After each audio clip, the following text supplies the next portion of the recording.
Kto by sobie dał tylko? Ja mogę sobie wierzyć do tego. Stop, lepiej.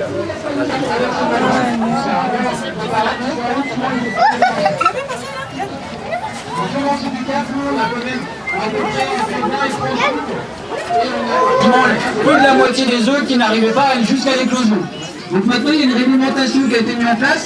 Et vu que les manchots de table font 2 poules par an, on a le droit d'en prélever une pendant l'année et l'autre ponte, on la laisse jusqu'au bout, ce qui permet de renouveler et d'augmenter la population locale. C'est-à-dire qu'on va se balader un peu partout sur la plage pour voir s'il y a des nouveaux œufs, s'il y a des petits, s'il y a d'autres choses qui se passent.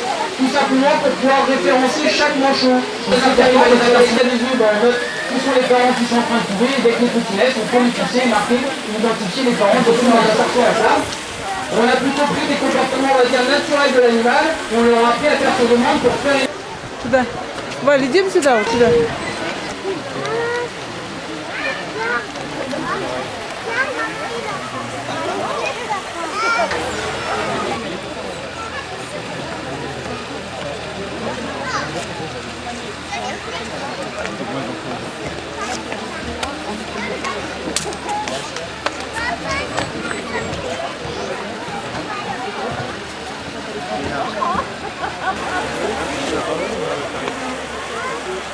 Donc vous allez voir, on va en rentrer deux, là, comme vous pouvez constater, on en a 4.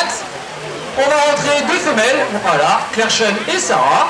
Claire-Chen, elle a 15 ans, Sarah 19 ans, ils vont rester à l'intérieur le temps de l'animation.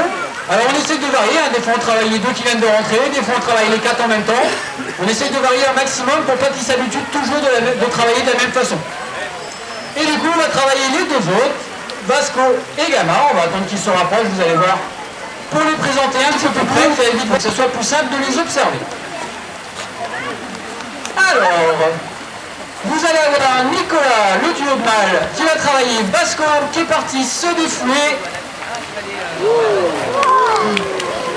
Alors, Vasco, c'est notre mâle, il a 15 ans, il pèse aux alentours de 115 kg. Alors, ça reste un petit gabarit, hein, dans la nature, ça peut aller jusqu'à 250 à 300 kg. Là, ça reste relativement petit.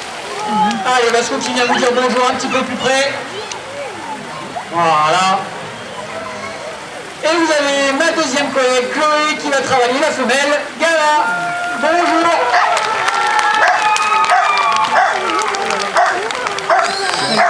Alors, Gala a 15 ans, un peu plus d'alcool à ce coup, elle tourne autour des 85-90 kg.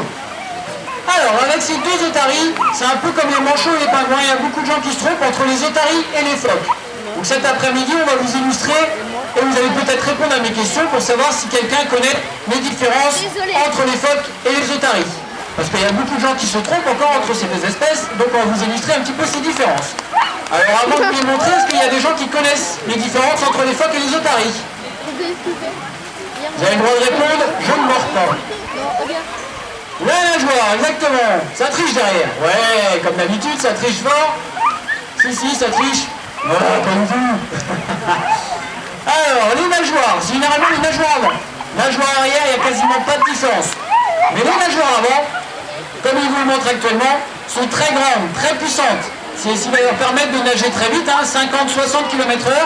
C'est surtout ce qui va leur permettre de sauter à l'extérieur de l'eau. Alors ils vont faire différents sauts. Le saut que vous venez de voir avec Gamma, pour aller toucher la boule rouge, on appelle ça le saut droit. C'est pour se protéger des prédateurs, ils vont se mettre sur les rochers les plus hauts possibles. Et l'autre saut, c'est le marsouinage. Celui-là, vous voyez avec Vasco maintenant, Gamma va le faire également, voilà. C'est un saut qu'ils vont faire en surface de l'eau pour prendre de la vitesse et du coup pour devenir des prédateurs ou esquiver leurs propres prédateurs. Donc ça, c'est vraiment grâce à ces grandes nageoires avant qui vont prendre impulsion sous l'eau et permettre de sauter à l'extérieur. Donc ils sont très à l'aise dans le milieu aquatique, comme on vient de le rendre compte. Elles peuvent sauter, elles peuvent nager très vite, mais ils sont également très à l'aise sur la terre ferme.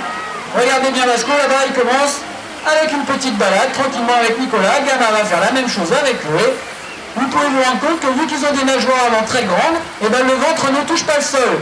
Ils peuvent marcher tranquillement, sans aucun problème sur la terre ferme. Ils peuvent même se mettre à courir jusqu'à 15-20 km/h. S'il y a une menace sur la terre ferme pour atteindre l'océan, ils vont pouvoir se mettre à courir relativement vite. Donc contrairement à ce qu'on pense, les otaries ne sont pas patos sur la terre ferme, elles sont très à l'aise. On va faire une petite démonstration d'ailleurs, on va les faire courir. Alors Gamma elle adore ça, hein, faire des petites glissades comme ça. On va faire une petite course avec Vasco et Gamma, comme ça vous allez les voir courir, ça va les motiver un petit peu plus, parce que quand on les fait courir tout seul, généralement ils sont un petit peu longs. Alors donc comme je vous rappelle le bilan, vous avez Vasco avec Nicolas. Est-ce qu'il y a des supporters de Vasco ici? Ouais, il n'y a pas beaucoup de supporters. Je vous comprends, il y a un peu plus de poids, c'est normal, ça court pas très vite. Est-ce qu'il y a des supporters de Gamma et Chloé?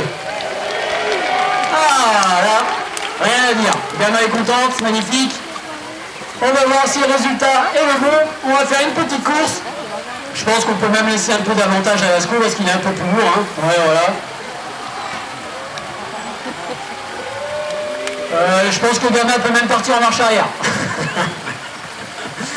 Alors, on va faire un petit décompte et on va lancer cette course. Allez avec moi. 3, 2, 1. Allez, go! Hop, faux départ. C'est bête, Vasco, pour une fois que tu étais bien parti. Gamma, elle ne veut pas partir. Non, Gamma ne veut pas. Gamma, elle est bloquée là. On ne sait pas. Gamma veut un massage. Ah ouais, d'accord. Gamma préfère se décontracter. Vasco en profite, le jaloux. On ne sait pas trop si c'est massage ou sushi-land. Allez, c'est bon ce coup-ci? C'est parti? Allez, à décompte. 3, 2, 1, go! Un joli faux départ de Vasco, mais ça ne suffira pas. Comme une brocherie, il y a de fortes chances que ce soit un phoque. Voilà pour la première des grandes différences. Il y en a une autre qui est relativement simple également à observer. Est-ce que quelqu'un la connaît? Les oreilles, où il y a des habitudes. C'est pas possible, vous n'avez même pas le temps de tricher ce coup-ci. Les oreilles, exactement. Alors on va demander à une otarie de venir nous voir d'un peu plus près. C'est Gamma. Regardez bien les petites oreilles. C'est bien Gamma. Alors on voit très bien les petites oreilles, tout simplement parce qu'il y a des pavillons externes. Donc on voit très bien les oreilles des otaries, comme les nôtres, on a des pavillons externes, donc on voit très bien nos oreilles. Le phoque, lui, il a des oreilles, mais un peu comme les dauphins ou les oiseaux. Il ne va pas y avoir pavillon externe, il va seulement y avoir un trou à côté de l'œil. Donc s'il va y avoir seulement un tout petit trou, ben, c'est forcément un phoque. Et si on voit des oreilles qui sortent de la tête, c'est forcément une otarie. Donc ça, c'est vraiment très simple. Dès qu'on voit l'animal, dès qu'on voit des oreilles, c'est une otarie. Si on ne voit pas d'oreilles, comme les dauphins ou les oiseaux en général, comme les phoques, et bien là, ce sont des phoques. Donc ça, c'est les deux différences les plus simples. Hein. Les nageoires, les oreilles. Alors il y en a, c'est vrai, c'est parce qu'il a été opéré, il y a une autre chose qui doit vous choquer quand même. Elles sont noires, exactement. Les dents des otaries sont noires. Ah oui, ça marche comme une télécommande, mais il n'y a pas besoin de pile.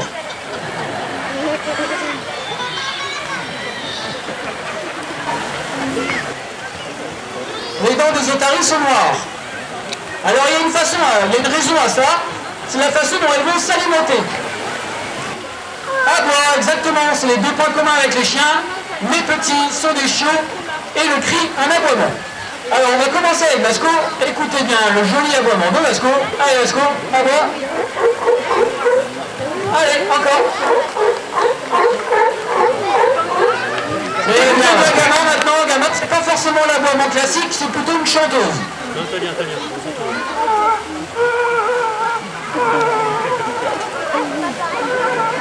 Elle a plutôt la note relativement longue. Donc les otaries vont se mettre à aboyer comme vous venez d'entendre, alors que les phoques vont pousser les bras. Alors, on va parler maintenant d'un deuxième petit point, c'est le point des prédateurs. Est-ce que vous connaissez les prédateurs naturels des otaries, c'est-à-dire les requins qui sont les deux espèces de requins qui peuvent s'alimenter d'otaries, l'orque également. Alors aujourd'hui, je ne l'ai pas entendu, mais de temps en temps, il y a des gens qui nous disent l'ours polaire. L'ours polaire, c'est pas idiot, sauf qu'ils ne vont pas se rencontrer dans la nature. Du coup, ils ne vont pas pouvoir chasser les otaries. Les prédateurs les ours vont être plutôt les prédateurs des phoques, mais pas celui d'otaries. Alors les prédateurs naturels sont les orques, les requins blancs, les requins tigres. Vous avez d'autres petits prédateurs terrestres, les lions, les chacals, les hyènes qui vont plutôt s'alimenter des bébés otaries, les chiots, car les chiots ne savent pas nager, donc eux ils sont coincés sur la plage. Bien valide pour eux, soit c'est touché avec, ou soit parcouru le restement. Donc ça c'est vraiment une très grosse menace. Alors je pense que Chloé, Nicolas Philippe, c'est maintenant la fin de cette animation, on va terminer sur ça. Les soigneurs vont continuer à découvrir les animaux du côté du jardin. Regarde, tu la vois là. Regarde, elle est là. Regarde, regarde, elle est là. Tu la vois?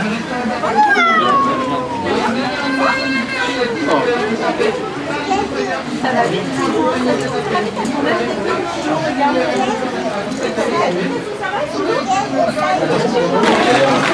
vite.